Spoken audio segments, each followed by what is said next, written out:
NCERT Class 3 English Chapter number 5 Little by Little. Little by little, an acorn said, as it slowly sank in its mossy bed, I am improving every day. Hidden deep in the earth away, little by little, each day it grew. Little by little, it sipped the dew.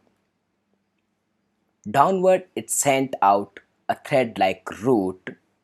Up in the air sprang a tiny shoot. Day by day and year by year, little by little, the leaves appear, and the slender branches spread far and wide, till the mighty oak is the forest's pride. Now, new words. Hidden means keep out of sight, मतलब छुपा हुआ. Slowly means at a slow speed, मतलब धीरे धीरे. Downward towards a lower place, मतलब नीचे की ओर. Slender means very thin, यानी बहुत पतला. Mighty means very large, मतलब बहुत बड़ा. Branches part of a tree, मतलब शाखाएं. Pride to be proud of something, मतलब गर्व करना. Improving to become better, मतलब सुधार होना. Sipped to drink something in small quantity, मतलब थोड़ा थोड़ा पीना, धीरे धीरे पीने को sipped बोलते हैं. Shoot means the new growth from seed germination that grows upward is a shoot where leaves will develop. जो बीज होता है, उस बीज जो फूट करके उसके अंदर जो सबसे पहले जो पत्ती निकलती है, लीव्स निकलती है, उस टाइम को शूट कहते हैं. नाउ पोएम, अब हम समझते हैं इसको हिंदी ट्रांसलेशन. और उससे पहले ये तो दो लाइन लिखी गई, इसको हम पढ़ लेते हैं. क्या कहते हैं ये? Even the biggest trees begin life as tiny seeds. Even जो बहुत बड़ा पेड़ होता है ना, उसकी भी जो जिंदगी वो एक छोटे से बीज से शुरुआत होती है. Read about how the little acorn grew big. चलो पढ़ते हैं कि जो एक एकॉर्न होता है वो धीरे धीरे कैसे बड़ा होता है. एकॉर्न मतलब बता दूं कि एक ओक ट्री होता है, उस ओक ट्री के फल को एकॉर्न बोलते हैं, उसके बीज को भी एकॉर्न बोल सकते हैं. तो इस ओक ट्री की जो बीज है, सीड है, उसकी कहानी है इस पोएम में. Little by little an acorn said. Acorn है वो जो कह रहा है कि धीरे धीरे धीरे मेरी जिंदगी कैसे आगे बढ़ती है. As it slowly sank in its mossy bed. Slowly मतलब धीरे धीरे. सैंक का मतलब होता है डूबना. सिंक का ये सेकंड फॉर्म है, सिंक सैंक. सैंक यानी डूबना या डूबा. इन its mossy bed. Mossy bed होता है दलदल वाला बिस्तर. तो वो कहता है कि मैं धीरे धीरे दलदल वाले बेड में डूबता रहता हूँ. I am improving every day. मैं हमेशा अपने आप में सुधार कर रहा हूँ, यानी धीरे धीरे मैं मेरे अंदर कुछ चेंजेस होते रहते हैं. Hidden deep in the earth away. कहाँ पर? जमीन के अंदर, नीचे. हिडन यानी छुपा हुआ, डीप यानी नीचे गहरा. मैं छुपा हुआ रहता हूँ जमीन के अंदर, वहां पर मैं मेरे अंदर चेंजेस होते रहते हैं. Little by little each day it grew. धीरे धीरे प्रत्येक दिन में बड़ा होता रहता हूँ. ग्रू मतलब ये ग्रो का सेकेंड फॉर्म है. ग्रू मतलब बड़ा होना. Little by little it sipped the due. धीरे धीरे मैं ओस की बूंदों को पीता रहता हूँ. ड्यू मतलब होता है ओस, और सिप्ड मतलब होता है धीरे धीरे पीने की प्रक्रिया को शिफ्ट कहते हैं. एकदम से पी लिया उसको ड्रिंक बोलते हैं, लेकिन हम अगर चुस्की लेके पानी पीते हैं ना घूंट घूंट, उसको हम शिफ्ट बोलते हैं. Downward it sent out a thread like root. मैं क्या करता हूँ फिर? थ्रेड लाइक यानी धागे के जैसी, रूट यानी जड़. उस धागे के जैसी जड़ को मैं भेजता हूँ कहाँ पर? नीचे जमीन में. धीरे धीरे मैं जमीन में पतली पतली मतलब धागे जैसी पतली पतली जड़ों को नीचे भेजता हूँ। Up in the air sprang a tiny shoot, और ऊपर क्या भेजता हूँ मैं? नीचे तो जड़ें भेजता हूँ, लेकिन ऊपर में टाइनी शूट। टाइनी मतलब होता है बहुत छोटा, शूट मतलब मैंने अभी बताया था न्यू वर्ड में कि जो पौधा सीड जर्मिनेशन होता है ना, बीज वो फूटता है, फूट करके जमीन से बाहर निकलता है, एक पत्ती सी निकलती है, उसको शूट बोलते हैं। तो मैं अपने शूट को बाहर हवा में फैलाता हूँ। Day by day and year by year, दिनों दिन और सालों साल, little by little the leaves appear, और धीरे धीरे मेरे ऊपर पत्तियां लगती रहती है।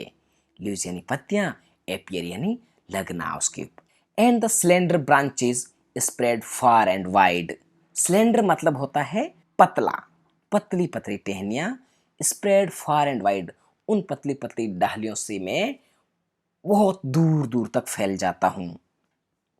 Till the mighty oak is the forest pride. Mighty मतलब होता है बहुत बड़ा, ओक एक पेड़ का नाम है, तो वो मैं एक ओक का ट्री इतना बड़ा बन जाऊं कि जंगल को भी मेरे ऊपर गर्व होने लगे, तब तक मैं बढ़ता रहता हूं। Now question answers. Question number 1 is name the tree that the acorn grows into. उस पेड़ का नाम बताना है जिससे कि वो एकॉर्न जो सीड है वो बड़ा होकर के वो पेड़ बनता है। उस पेड़ का क्या नाम है?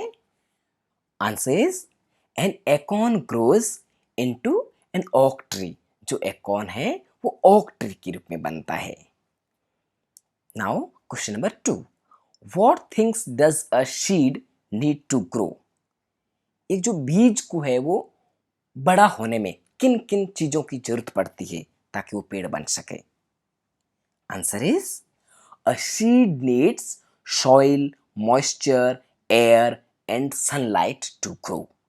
एक बीज को बड़ा होने के लिए सॉइल की मतलब मृदा की, मिट्टी की, मॉइस्चर मतलब होता है जो नमी होती है ना, हम पौधे को पानी पिलाते तो उस पानी में क्या होता है, फिर नीचे जा कर के उस जमीन को नमी पैदा करता है जिससे कि उस पौधे को बड़ा होने में मदद मिलती है। एयर मीन्स हवा, एंड सनलाइट, सनलाइट मतलब सूरज की जो रोशनी है वो पेड़ को, किसी भी सीड को बड़ा होने में इन चीजों की जरूरत पड़ती है। Question number 3 is how many describing word can you find in this poem. इस पोएम के अंदर आप कितने डिस्क्राइबिंग वर्ड ढूंढ सकते हो? डिस्क्राइबिंग वर्ड वो होते हैं जिसका हम किसी के बारे में बताया गया हो, किसी के बारे में वो वर्णन कर रहा हो वो वर्ड।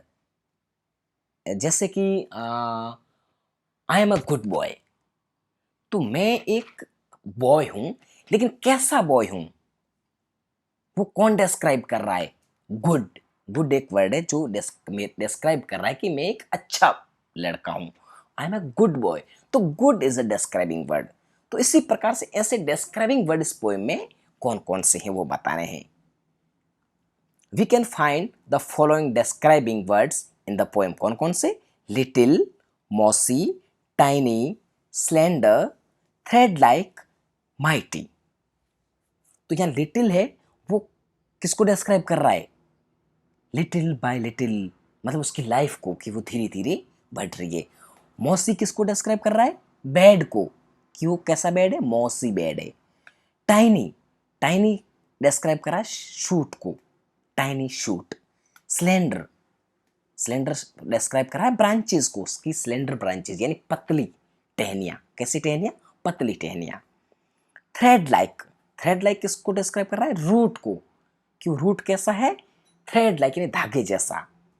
माइटी, माइटी डिस्क्राइब कर रहा है ओक को, माइटी ओक, विशाल ओक का पेड़। ओके, नेक्स्ट है टॉक टाइम, मतलब बात करना है इसके बारे में। क्या बात करना है? Look at the two pictures, ये जो दो पिक्चर्स दिख रही है इनको देखना है। Find four things that are different about these trees and talk about them. इन दोनों पेड़ों को अच्छे से देखना है और इन दोनों में क्या डिफरेंसेस है वो डिफरेंसेस लिखना है हमारे को। क्या क्या है देखो, एक में इसमें जो बच्चा है वो जो ऑक्सीजन ले रहा है, ऊपर इसके हनी है, मेडिसिन्स हैं, फ्रूट्स हैं, नेस्ट्स हैं इसके ऊपर, लेकिन इसके ऊपर ये सब नहीं है। बर्ड्स हैं वो भी भाग रहे हैं, नेस्ट टूटा हुआ है पड़ा है, ये रो रहा है, लेकिन इधर वो हैप्पी है। इधर वो शेड है, इधर इसके नीचे इसके लीव्स और उसकी जो ब्रांचेस है उनको जला रहे हैं, आग लग रही है।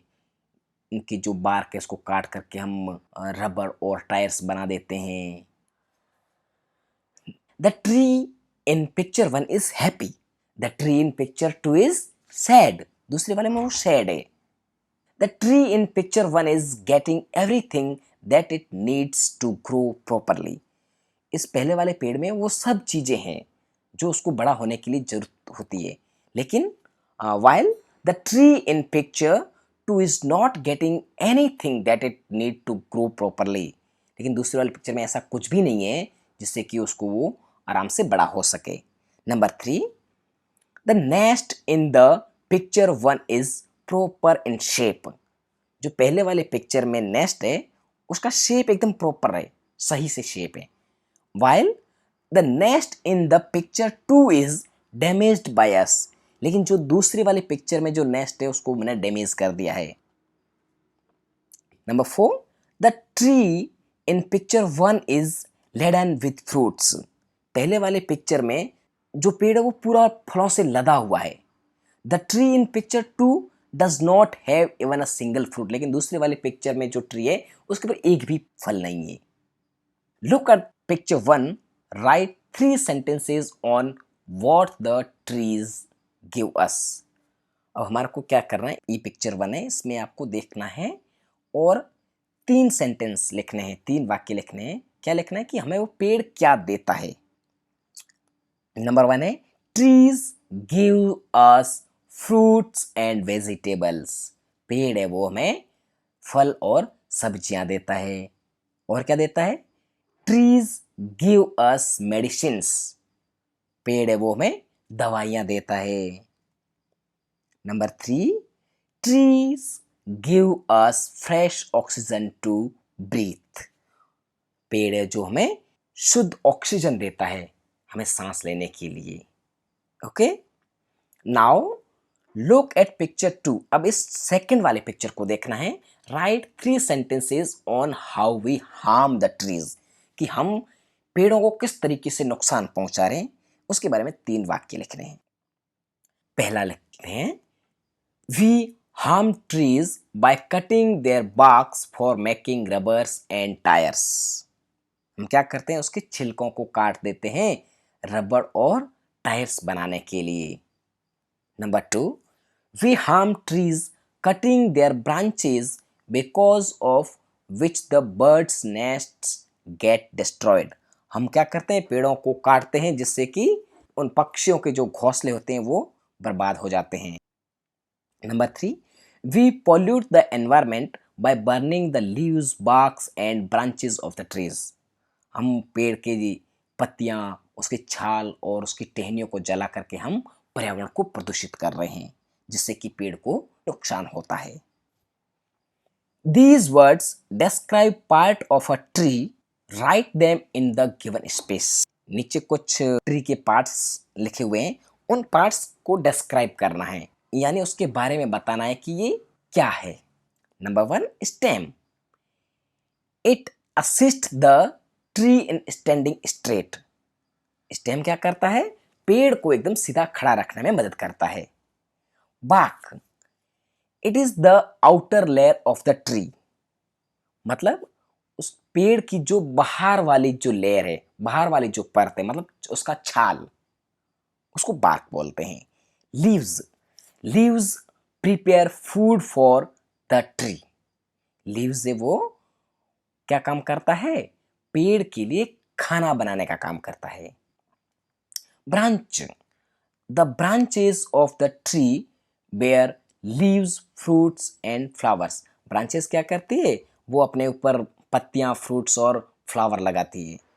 Twigs, twigs are the little shoots that grow from a stem और a branch of the tree, twigs होती है पतली पतली टहनियां, ब्रांच बड़ी होती है लेकिन ट्विग्स जो होती है वो छोटी छोटी टहनियां, जो ब्रांच के ऊपर एक छोटा सा ब्रांच निकल रहा है उसको ट्विग्स बोलते हैं।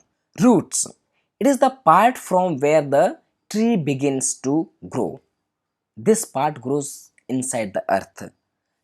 रूट क्या होता है, रूट मतलब जड़, जड़ क्या होता है कि वो जहाँ से पेड़ स्टार्ट होता है, और वो कहाँ से होता है, जमीन के अंदर से स्टार्ट होता है। पहले रूट आता है, फिर शूट आता है। Shoot, it is the new growth from the seed germination. Shoot क्या होता है, मैंने पहले ही बताया था न्यू वर्ड्स में, कि जब वो बीज जो फूट करके पहली बार जमीन से बाहर निकलता और एक छोटी सी पत्ती निकलती है, उसको हम शूट बोलते हैं।